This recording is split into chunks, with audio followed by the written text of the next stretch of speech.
ಕಾಟನ್ಪೇಟೆ ಪೊಲೀಸರ ವಶದಲ್ಲಿದ್ದಾರೆ ಪುನೀತ್ ಕೆರೆಹಳ್ಳಿಯವರು. ಅವರಿಗೆ ಅಸ್ವಸ್ಥರಾಗಿರುವಂಥದ್ದು. ರೈಲಿನಲ್ಲಿ ಅಕ್ರಮ ಮಾಂಸ ಮಾರಾಟದ ಆರೋಪದ ಕೇಸ್ಗೆ ಸಂಬಂಧಪಟ್ಟಂತೆ ಒಂದಿಷ್ಟು ಬೆಳವಣಿಗೆಗಳಾಗ್ತಾ ಇರುವಂಥದ್ದು. ಹಿಂದೂ ಕಾರ್ಯಕರ್ತ ಪುನೀತ್ ಕೆರೆಹಳ್ಳಿ ಅವರನ್ನ ಪೊಲೀಸರು ವಶಕ್ಕೆ ಪಡೆದುಕೊಂಡಿದ್ರು. ಅವರು ಅಸ್ವಸ್ಥರಾಗಿದ್ದಾರೆ ಎನ್ನುವಂತಹ ಮಾಹಿತಿ ಸಿಗ್ತಾ ಇದೆ. ತತ್ಕ್ಷಣಕ್ಕೆ ಅವರನ್ನು ಆಸ್ಪತ್ರೆಗೂ ಕೂಡ ಶಿಫ್ಟ್ ಮಾಡುವಂತಹ ಕೆಲಸ ಆಗಿರುವಂಥದ್ದು. ರೈಲಿನಲ್ಲಿ ಅಕ್ರಮ ಮಾಂಸ ಮಾರಾಟದ ಆರೋಪದ ಕೇಸ್. ಈ ಕೇಸ್ಗೆ ಸಂಬಂಧಪಟ್ಟಂತೆ ಕಳೆದ ರಾತ್ರಿ ಹಿಂದೂ ಕಾರ್ಯಕರ್ತ ಪುನೀತ್ ಕೆರೆಹಳ್ಳಿ ಅವರನ್ನು ಅರೆಸ್ಟ್ ಮಾಡಲಾಗಿತ್ತು.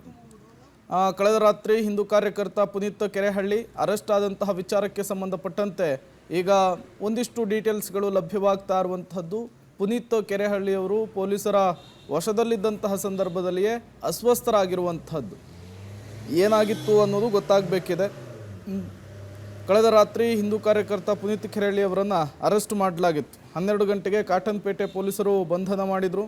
ರಾತ್ರಿ ಇಡೀ ಪೊಲೀಸ್ ಠಾಣೆಯಲ್ಲಿಯೇ ವಿಚಾರಣೆಯನ್ನು ಕೂಡ ನಡೆಸಲಾಗಿತ್ತು. ಬೆಳಗ್ಗೆ ದಿಢೀರ್ ಅಂಥೇಳಿ 4:45ಕ್ಕೆ ಅಸ್ವಸ್ಥರಾಗಿದ್ದಾರೆ. ತತ್ಕ್ಷಣಕ್ಕೆ ಅವರನ್ನು ಠಾಣೆಯಿಂದ ಆಸ್ಪತ್ರೆಗೆ ರವಾನೆ ಮಾಡಲಾಗಿದೆ ಚಿಕಿತ್ಸೆಗಾಗಿ. ನೀವು ಕೂಡ ವಿಜುವಲ್ಸನ್ನು ಗಮನಿಸ್ತಾ ಇದ್ದೀರಿ. ಅಸ್ವಸ್ಥರಾಗಿರುವಂತಹದ್ದು, ವೀಲ್ ಚೇರ್ನಲ್ಲಿ ಅವರನ್ನು ಶಿಫ್ಟ್ ಮಾಡುವಂತಹ ಕೆಲಸ ಆಗಿದೆ. ಪುನೀತ್ ಕೆರೆಹಳ್ಳಿ ಅವರಿಗೆ KC ಜನರಲ್ ತುರ್ತು ಚಿಕಿತ್ಸಾ ವಿಭಾಗದಲ್ಲಿ ಟ್ರೀಟ್ಮೆಂಟನ್ನು ಕೊಡಿಸಲಾಗ್ತಾ ಇದೆ. ಏಕಾಏಕಿ ಪೊಲೀಸ್ ಠಾಣೆಯಲ್ಲಿ ಕುಸಿದು ಬಿದ್ದಿದ್ದಾರೆ ಪುನೀತ್ ಕೆರೆಹಳ್ಳಿ ಅವರು. ಏನಾದರೂ ಹೆಲ್ತ್ ಇಶ್ಯೂಸ್ ಇತ್ತಾ, ಅಥವಾ ರಾತ್ರಿ ಊಟ ಸರಿಯಾಗಿರಲಿಲ್ವಾ, ಅಥವಾ ಏನಾದರೂ ಟೆನ್ಷನ್ ಏನಾದರೂ ಮಾಡ್ಕೊಂಡು ಹಿಂಗಾಯ್ತಾ ಅನ್ನೋದು ಈಗ ವೈದ್ಯರ ತಪಾಸಣೆಯ ನಂತರ ಗೊತ್ತಾಗಬೇಕಾಗಿರುವಂತಹ ವಿಚಾರ.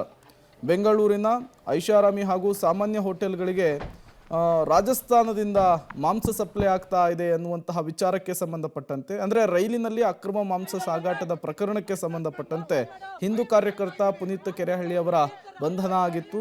ಅವರನ್ನು ಪೊಲೀಸರು ಇನ್ವೆಸ್ಟಿಗೇಷನ್ ಅನ್ನು ಮಾಡ್ತಾ ಇದ್ರು. ಈ ಸಂದರ್ಭದಲ್ಲಿ ಏಕಾಏಕಿಯಾಗಿ ಬೆಳಗ್ಗಿನ ಜಾವ ಅವರು ಅಸ್ವಸ್ಥರಾಗಿದ್ದಾರೆ ಅನ್ನುವಂತಹ ಮಾಹಿತಿ ಸಿಗ್ತಾ ಇರುವಂಥದ್ದು.